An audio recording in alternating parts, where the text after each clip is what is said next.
ಇಂದು ದಾವಣಗೆರೆ ನಗರದ car taxi GPRS panic button tax ಹೆಚ್ಚಾಗಿರುವುದನ್ನು ಖಂಡಿಸಿ ನಗರದ ಜಿಲ್ಲಾಧಿಕಾರಿ ಕಚೇರಿ ಮುಂಭಾಗದಲ್ಲಿ ಟ್ಯಾಕ್ಸಿ ಚಾಲಕರಿಂದ ಪ್ರತಿಭಟನೆ ನಡೆಸಲಾಯಿತು.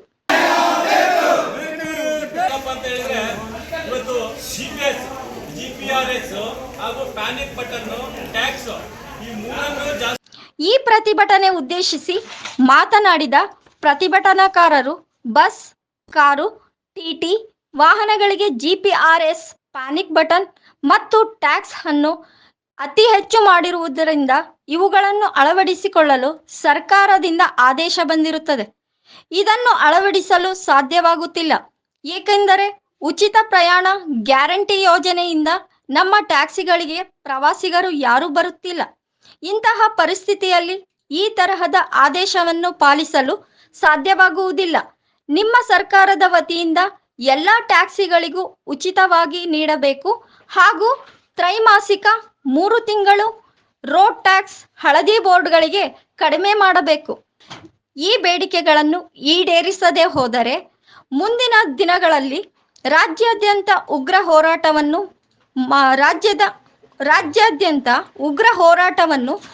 ಎಲ್ಲ ರಾಜ್ಯದ ಚಾಲಕ ಮಾಲೀಕರ ಸಂಘಗಳ ಒಕ್ಕೂಟದಿಂದ ಹಮ್ಮಿಕೊಳ್ಳುತ್ತೇವೆ ಎಂದು ಮನವಿ ಸಲ್ಲಿಸಿದ್ದಾರೆ.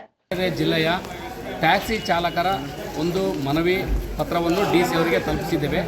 ಕಾರಣ ಅಂದರೆ ಪ್ಯಾನಿಕ್ ಬಟನ್ ಮತ್ತು ಜಿಪಿಆರ್ಎಸ್ ವಿಷಯದ ಬಗ್ಗೆ. ಪ್ಯಾನಿಕ್ ಬಟನ್ ಹಾಕಕ್ಕೆ ರೆಡಿ ಇದ್ದೀವಿ, ನಾವು ಜಿಪಿಆರ್ಎಸ್ ಹಾಕೊಳ್ಳಿಕ್ಕೆ ರೆಡಿ ಇದ್ದೀವಿ. ಆದರೆ ಈಗ ಸರ್ಕಾರದಿಂದ ಫ್ರೀ ಬಸ್ ಮಾಡಿರೋದ್ರಿಂದ ದುಡಿಮೆ ಇಲ್ಲದೇ ನಮ್ಮ ಮಕ್ಕಳು ಫೀಸ್ ಕಟ್ಟೋಕ್ಕಾಗ್ದೇ ಶಾಲೆಯಿಂದ ಹೊರಗಡೆ ಬರ್ತಾ ಇದ್ದಾವೆ ಮಕ್ಕಳು. ಇಂಥ ಟೈಮಲ್ಲಿ ಚಾಲಕರಿಗೆ ನೀವು ಪ್ಯಾನಿಕ್ ಬಟನ್ ಹಾಕ್ರಿ, ನೀವು ಜಿಪಿಆರ್ಎಸ್ ಹಾಕ್ರಿ ಅಂದರೆ ಮಾಲೀಕರು ಹಾಕ್ತಾನೆ, ಗಾಡಿಗಳು ನಿಲ್ಲಿಸ್ತಾ ಇದ್ರಿಂದ ಚಾಲಕರಿಗೂ ಹೊಟ್ಟೆಪಾಡಿಗೆ ದುಡಿಯೋಕೆ ಆಗ್ತಾ ಇಲ್ಲ, ಮಾಲೀಕರಿಗೂ ಆಗ್ತಾ ಇಲ್ಲ. ಆಮೇಲೆ FC ಮಾಡಿಸ್ಬೇಕಪ್ಪ ಅಂದರೆ ಈಗ ಪ್ಯಾನಿಕ್ ಬಟನ್ ಹಾಕಲೇಬೇಕು ಅಂತ ಇರೋದ್ರಿಂದ 12,000 ಕೊಟ್ಟು ಪ್ಯಾನಿಕ್ ಬಟನ್ ಹಾಕುವಷ್ಟು ಒಂದು ತಾಕತ್ತು ಮಾಲೀಕರಿಗಿಲ್ಲ, ಚಾಲಕರಿಗಿಲ್ಲ ಇರೋದ್ರಿಂದ ಇವತ್ತಿನ ದಿವಸ ನಾವು ದಾವಣಗೆರೆಯಿಂದ ಟ್ಯಾಕ್ಸಿ ಚಾಲಕರ ಸಂಘದಿಂದ ಈಗ DC ಅವರಿಗೆ ಮನವಿ ಕೊಟ್ಟಿದ್ದೀವಿ. ಈಗ RTOದವರಿಗೂ ಮನವಿ ಕೊಡ್ಲಿಕ್ಕೆ ಹೋಗ್ತಾ ಇದ್ದೀವಿ. ದಯಮಾಡಿ ನಾವು ಸರ್ಕಾರಕ್ಕೆ ಕೇಳ್ತಾ ಇರೋದೊಂದೇ, ಮೊದಲು ಫ್ರೀ ಬಸ್ ತೆಗೆಸಿ. ದಾವಣಗೆರೆ ಡಿಸ್ಟಿಕ್ಕಿಂದ ಹಿಡಿದು ದುರ್ಗ, ದಾವಣಗೆರೆ ಆಗಲಿ, ಬೆಳಗಾಂ ಆಗಲಿ, ಇಡೀ ಕರ್ನಾಟಕ ಯಾವುದೇ ಸರ್ಕಾರ ಬಂದಿರಲಿ ನಮ್ಮನ್ನು ಚಾಲಕರು ಇಲ್ಲ ಅಂತೇಳಿ ಗುರ್ತಾನೇ ಇಲ್ಲ ಒಂದು. ಆಮೇಲೆ ನೀವು ಏನು ಬೇಕಾದ್ರೂ ಜಾಸ್ತಿ ಮಾಡಿರಿ, ಯಾವ ಬಸ್ ಬೇಕಾದರೂ ಫ್ರೀ ಬಿಡ್ರಿ, ಹೆಲಿಕಾಪ್ಟರ್ ಫ್ರೀ ಬಿಡ್ರಿ, ಎಲ್ಲರೂ ಡ್ರೈವರ್ಗಳೇ ಇರೋದು. ಅಂದರೆ ಡ್ರೈವರ್ಗಳ ಮರ್ತಿದ್ದೀರಿ, ಡ್ರೈವರ್ಗಳು ಅವು ಡ್ರೈವರ್ಗಳದ್ದು ಏನು ಪರಿಸ್ಥಿತಿ ಏನಾಗಿದೆ ಅಂತೇಳಿ ಯಾವ ಸರ್ಕಾರನೂ ಕೇಳ್ತಾ ಇಲ್ಲ. ನಮ್ಮ ಮಕ್ಕಳದಿಂದ ಹಿಡಿದು ನಮ್ಮ ಅಮ್ಮ ಅಪ್ಪ ಅವರೆಲ್ಲ ನೋಡ್ಕೊಳ್ಳೋ ಸತಿ ಕಷ್ಟ ಆಗಿದೆ. ಈ ಎಲ್ಲ ಪ್ರತಿಯೊಂದು ಟ್ಯಾಕ್ಸು ಪ್ಯಾನಿಕ್ ಬಟನ್ ಎಲ್ಲ ಅಂತೀರ. ಒಂದು ಸರಿ ಈಗ ನಾವು FC ಹೋದರೆ 15,000 ರೂಪಾಯಿ ದುಡ್ಡು ಹಿಡ್ಕೊಂಡು ಹೋಗ್ಬೇಕು. ಫಸ್ಟಿಗೆ 5,000 ರೂಪಾಯಿದಲ್ಲಾಗೋದು, ಈಗ 15,000 ಹಿಡ್ಕೊಂಡು ಹೋಗ್ಬೇಕು. 10,000 ರೂಪಾಯಿ ಜಾಸ್ತಿ ಆಗಿದೆ. ನಮಗೆ ಲೋನ್ ಕಟ್ಟಬೇಕು, ನಮ್ಮ ಮಕ್ಕಳು ಮರಿಗೆ ಫೀಸ್ ಕಟ್ಟಬೇಕು, ಏನು ನಮ್ಮ ಗಾಡಿ ಡೀಸೆಲ್ ಹಾಕ್ಸಿಂದ ಟೈರ್ ಹಾಕ್ಸ್ಕೋಬೇಕು, ನಿಮ್ದು FC ಇನ್ಸೂರೆನ್ಸ್ ಮಾಡಿಸ್ಕೋಬೇಕಾ, ಏನು ಮಾಡಿಸ್ಕೋಬೇಕು, ನಾವು ಯಾವ ರೀತಿ ಬದುಕಬೇಕು ನೀವೇ ಹೇಳ್ಬೇಕು. ಯಾವುದೇ ಸರ್ಕಾರ ಬಂದರೂ ಚಾಲಕರನ್ನು ಕಡೆಗಣಿಸ್ತಾ ಇದ್ದೀರಾ. ನಾವು ಮುಂದಿನ ದಿನಗಳಲ್ಲಿ ನೀವು ಇದಕ್ಕೆ ಎಚ್ಚೆತ್ಕೊಂಡಿಲ್ಲ, ಉಗ್ರ ಹೋರಾಟ ಮಾಡ್ತೀವಿ ರಾಜ್ಯದಂತ. ತಮ್ಮ ಹೆಸರು ಸರ್? ಕರಿಬಸಪ್ಪ ಅಂತ ಹೇಳಿ ಸರ್. ಈ ದಿನ ಏನು ರಾಜ್ಯ ಸರ್ಕಾರ ಹೊಸ ಆದೇಶಗಳನ್ನು ಹೊರಡಿಸಿದೆ, GPRS ಆಗಿರಲಿ, ಪ್ಯಾನಿಕ್ ಬಟನ್ ಆಗಿರಲಿ, ಟ್ಯಾಕ್ಸ್ ಆಗಿರಲಿ, ಚಾಲಕರಿಗೆ ಹಾಗೂ ಮಾಲೀಕರಿಗೆ ಬಹಳ ತೊಂದರೆ ಕೊಡ್ತಾ ಇದೆ. ಫ್ರೀ ಬಸ್ ಬಿಟ್ಟಿದ್ದಾರೆ. ಇವತ್ತು ಟ್ಯಾಕ್ಸಿಯಲ್ಲಿ ಓಡಾಡಲಿಕ್ಕೆ ಪ್ರಯಾಣಿಕರೇ ಬರ್ತಾ ಇಲ್ಲ. ಕಾರಣ ಏನಪ್ಪ ಅಂತ ಹೇಳಿದರೆ ಉಚಿತ ಬಸ್ ಬಿಟ್ಟಿದ್ದಾರೆ. ಹಾಗೆ ಕೆಲವೊಂದು ಗ್ಯಾರಂಟಿಗಳಿಂದ ನಮಗೆ ಬಹಳ ತೊಂದರೆ ಆಗ್ತಾ ಇದೆ.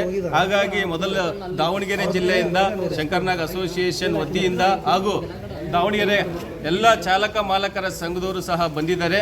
ಆ ವಿಚಾರವಾಗಿ ಈಗ ದಾವಣಗೆರೆ ಜಿಲ್ಲಾಧಿಕಾರಿಗಳ ಗಮನಕ್ಕೂ ಸಹ ಮುಟ್ಟಿಸಿದ್ದೀವಿ. ಮುಂದಿನ ದಿನಗಳಲ್ಲಿ ಇದನ್ನೇ ಸರ್ಕಾರ ಎಚ್ಚೆತ್ತುಕೊಳ್ಳಿಲ್ಲ ಅಂತ ಹೇಳಿದರೆ ಕರ್ನಾಟಕಾದ್ಯಂತ ಉಗ್ರ ಹೋರಾಟ ಮಾಡಬೇಕಾಗುತ್ತೆ. ಈ ವೇಳೆಯಲ್ಲಿ ರಾಜಪ್ಪ, ಅಜ್ಜಯ್ಯ, ಹನುಮಂತಪ್ಪ TK, ಮಹಂತೇಶ್, ಕರಿಯಪ್ಪ TS, ಮೇಘರಾಜ್, ತಿಮ್ಮೇಶ್, ಕೊಟ್ರೇಶ್, ಸಂದೀಪ್ ಗೌಡ್ರು, ಮಂಜುನಾಥ್, ಶೌಕತ್ ಅಲಿ ಇನ್ನು ಮುಂತಾದ ಸಂಘದ ಸದಸ್ಯರು ಹಾಜರಿದ್ದರು.